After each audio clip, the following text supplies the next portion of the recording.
Kurikulum Merdeka. Ya, seperti sudah tidak asing lagi didengar. Kurikulum Merdeka adalah kurikulum baru yang telah ditetapkan oleh Kemendikbud dan telah diterapkan sejak 2022. Kurikulum ini merupakan perubahan dari kurikulum 2013. Untuk memahami lebih mendalam mengenai kurikulum Merdeka di sekolah dasar, kami mengunjungi salah satu sekolah dasar di Desa Kubut Tambahan, yaitu SD Negeri 6 Kubut Tambahan. Kami menjumpai salah satu tenaga pengajar yang ada di sana, yaitu Bapak Dewo Putu Cahyadi. Beliau selaku wali kelas 4 di SD Negeri 6 Kubut Tambahan. Beliau telah mengajar di SD tersebut sejak tahun 2008. Dengan pengalaman beliau mengikuti pelatihan-pelatihan di sekolah pada saat pergantian kurikulum, kami bermaksud mewawancarai beliau perihal kurikulum Merdeka.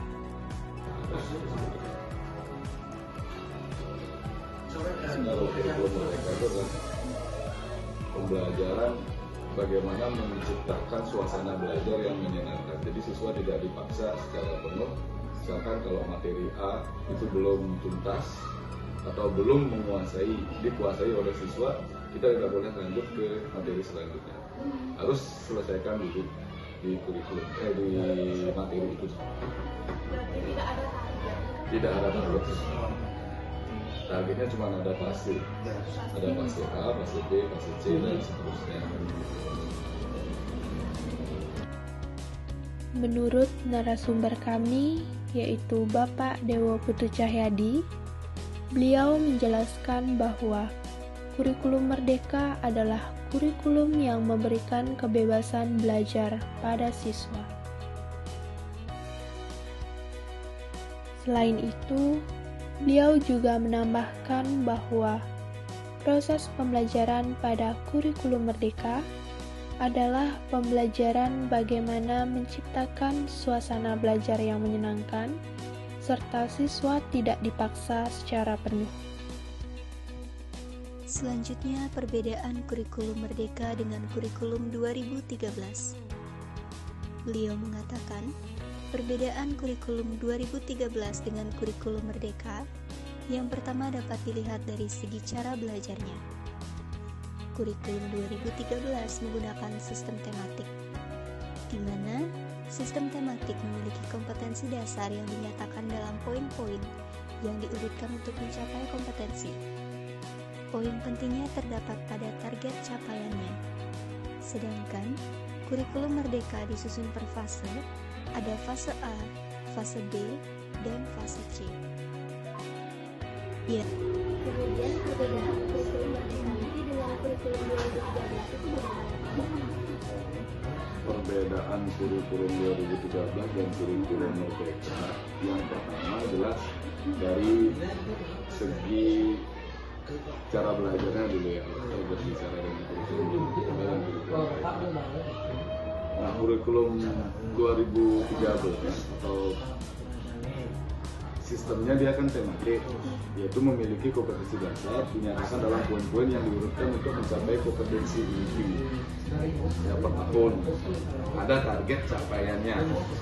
Kalau di kurikulum Merdeka menyasar pada capaian pembelajaran itu disusun per fase ya.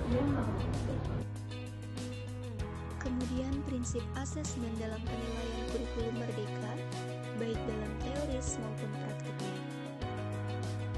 Beliau mengatakan, prinsip asesmen dalam kurikulum Merdeka dirancang dan dilakukan sesuai dengan prinsip asesmen yang dirancang secara adil, proporsional, valid, dan dapat dipercaya.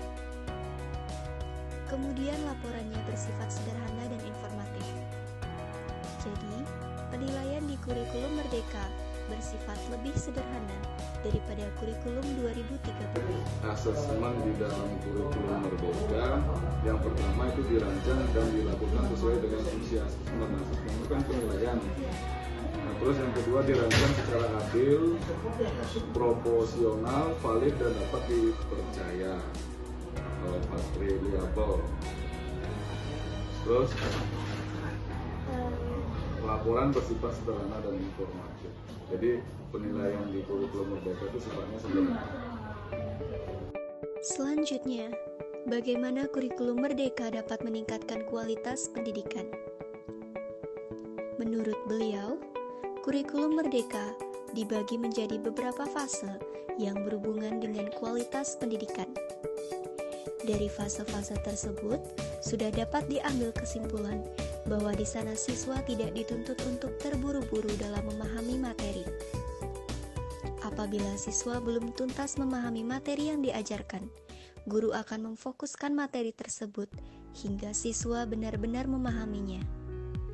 Barulah berlanjut ke materi selanjutnya. Jadi dapat disimpulkan kurikulum Merdeka ini sudah pasti dapat meningkatkan kualitas pendidikan sebab siswa pasti sudah memahami betul materi yang diajarkan. Kemudian, tantangan yang dihadapi dalam pengimplementasian kurikulum Merdeka. Menurut beliau, tantangan dalam kurikulum Merdeka yang pertama adalah faktor sumber daya manusia dan kemampuan tenaga pendidik. Apakah mereka siap dalam mengajar di kurikulum Merdeka atau tidak? Yang kedua, dari media pembelajaran yang disediakan. Apakah guru memiliki kreativitas untuk mengembangkan media pembelajaran agar siswa lebih paham dengan materi yang diajarkan atau tidak?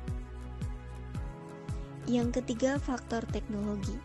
Apakah guru menguasai teknologi yang akan digunakan dalam pembelajaran? Contohnya dalam platform Merdeka Mengajar PMM. Apakah guru menguasai cara menggunakan aplikasi platform Merdeka Mengajar atau tidak? Itulah beberapa tantangan yang terdapat dalam pengimplementasian kurikulum Merdeka.